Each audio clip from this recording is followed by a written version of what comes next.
สวัสดีค่ะก็กลับมาช่องรักสุขภาพอีกแล้วนะคะช่องของคนรักสุขภาพค่ะวันนี้เอาเมนูดีๆมาง่ายๆมาฝากกันอีกแล้วนั่นก็คือโยเกิร์ตวีแกนนะคะหรือโยเกิร์ตเจนั่นเองค่ะสำหรับคนแพ้นมวัวทานได้คนทานเจทานได้ค่ะมีประโยชน์ต่อลำไส้มากๆเลยนะคะแต่ก่อนไปดูก็อย่าลืมกดไลค์กดแชร์และกด Subscribe ค่ะเราไปเริ่มลงมือทำกันเลยค่ะขั้นตอนแรกเรามาทำนมถั่วเหลืองกันก่อนค่ะโดยที่เราจะใช้ถั่วเหลืองซีกนะคะแช่ทิ้งไว้นะคะ1คืนค่ะหลังจากนั้นนะคะพอผ่านไป1คืนให้เราไปล้างน้ำนะคะประมาณ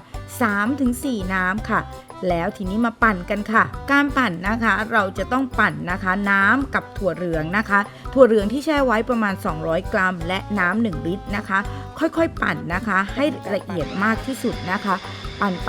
ปนะคะจนหมดนะคะหลังจากนั้นเราไปทำการกรองกันนะคะซึ่ง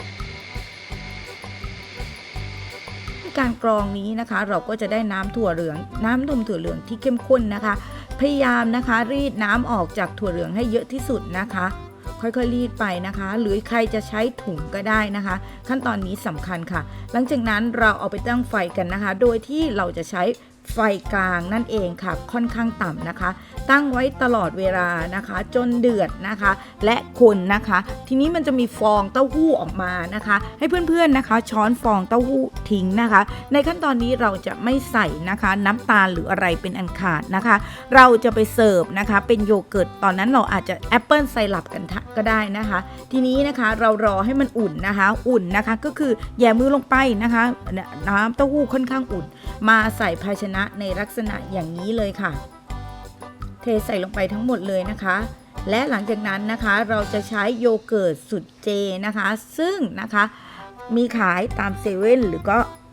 โลตัสนะคะทีนี้นะคะเราจะใช้โยเกิร์ตนมถั่วเหลืองนะคะสำหรับคนที่แพ้นมวัวตัวนี้นะคะจะใช้ดีมากๆนะคะตัวนี้เป็นเนื้อเหลวนะคะมีกลิ่นถั่วเหลืองแล้วก็แคลอรี่น้ำตาลน้อยมากๆนะคะตัวนี้นะคะซึ่งตัวนี้นะคะมีหลากหลายรสนะคะแต่เราต้องเลือกนะคะรสธรรมชาติเท่านั้นนะคะซึ่งเป็นรสนมถั่วเหลืองแท้นั่นเองค่ะเราค่อยๆใส่ลงไปนะคะหลังจากนั้นนะคะคนนะคะนมถั่วเหลืองนะคะกับโยเกิร์ตให้เข้ากันนะคะและปิดฝาทิ้งไว้นะคะ24 ชั่วโมง24 ชั่วโมงผ่านไป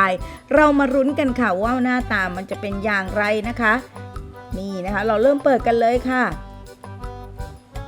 นี่นะคะเราก็จะได้โยเกิร์ตนมถั่วเหลืองในลักษณะอย่างนี้นะคะคนทานเจสามารถทำทานได้นะคะเราสามารถทานกับผลไม้หรือต่อยอดทำเค้กก็ได้นะคะซึ่งทำไม่ยากเลยนะคะสำหรับคนลดน้ำหนักก็ได้นะคะซึ่งเราสามารถกับแอปเปิลไซรัปหรือผลไม้ที่มีรสเปรี้ยวหรือรสหวานออกนิดๆก็อร่อยแล้วนะคะและชื่นใจมากๆนะคะเป็นไงคะทำง่ายนิดเดียวนะคะลองไปทำกันดูสำหรับคนที่ไม่อยากทำนมถั่วเหลืองเองก็สามารถซื้อนมถั่วเหลืองนะคะในเซเว่นได้นะคะแล้วก็มาอุ่นให้มันอุ่นๆหน่อยนึงนะคะสำหรับคลิปนี้ทีมงานรักสุขภาพขอลาไปก่อนค่ะถ้าชอบคลิปนี้นะคะกดไลค์รัวๆเลยจ้าและที่สำคัญอย่าลืมกดแชร์นะคะเพื่อบอกสูตรดีๆกับเพื่อนคุณนะคะเราเจอกันใหม่คลิปหน้าสวัสดีค่ะ